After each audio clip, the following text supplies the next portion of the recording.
Behold the holy grail of homemade ice cream.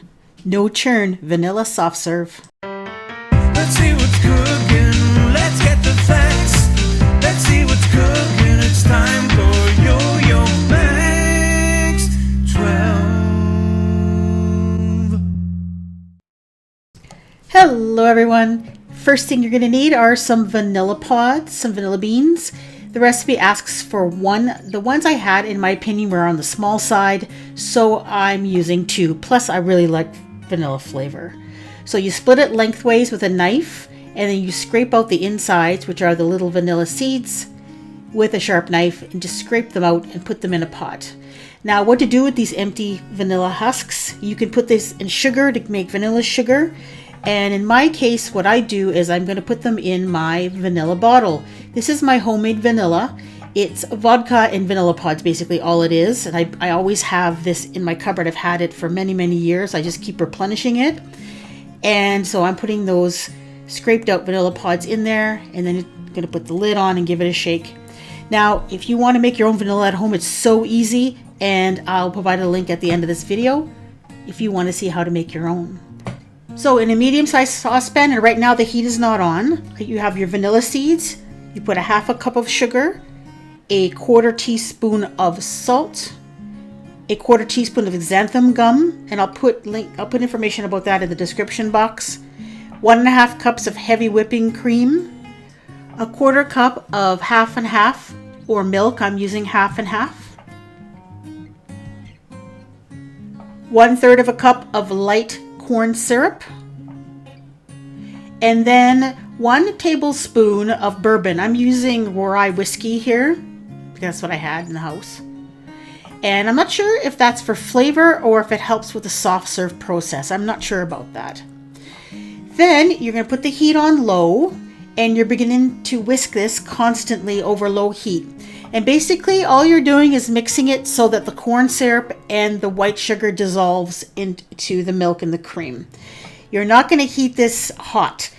Continue to heat over low heat, stirring constantly until it gets to room temperature, basically. So when you touch it, it just feels like room temperature or just the tiniest bit warm, and then take it off the heat, and then you're going to chill it for at least 4 hours. I put mine in my freezer for about 2 hours, stirring every once in a while. You want it very, very cold.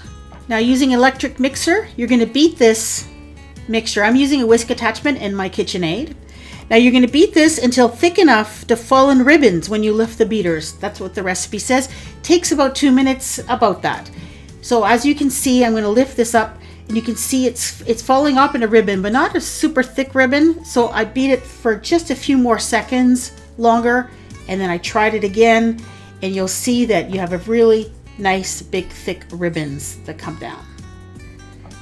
Now the recipe suggests that you put half of the mixture into a piping bag with a large open star tip, and then the other half you put into a freezer safe bowl and you cover it, and you're going to freeze this for 8 hours or so. And I put mine just in a plastic container. All right, so now it's the next day. It's been 8 hours, and here is the moment of truth. Will it pipe out like soft served ice cream? And here I am trying to fill up this cone. Now you can't tell here, but I'm squeezing really, really hard on this piping bag to get this ice cream to come out. It's stiff, and it's really, really, really hard to pipe. It is piping, but it is very difficult to pipe. And then when you get to the end, when you're supposed to get that cute little soft served curl at the top of the cone, it didn't happen.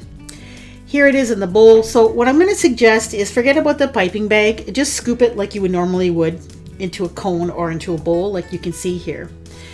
Now for the important part. What was the taste and texture like? Is it like soft serve? It's a little bit firmer than the soft serve you get at, like, say, McDonald's or Dairy Queen. But texture-wise, it is almost identical. It's soft and silky and delicious. And the taste is very, very close to commercially made soft-served ice cream, but a million times better. I'm going to tell you without exaggerating here that this is one of the best vanilla ice creams I've ever tasted in my life. And the fact that it is no churn, it makes it even better. So this was a success. If you want to try some fantastic soft serve vanilla ice cream, give this recipe a try. This recipe is going to go on my ice cream playlist. I have a whole bunch of different kinds of ice creams. And as promised, there's also a link to my homemade vanilla. Thank you so much for watching.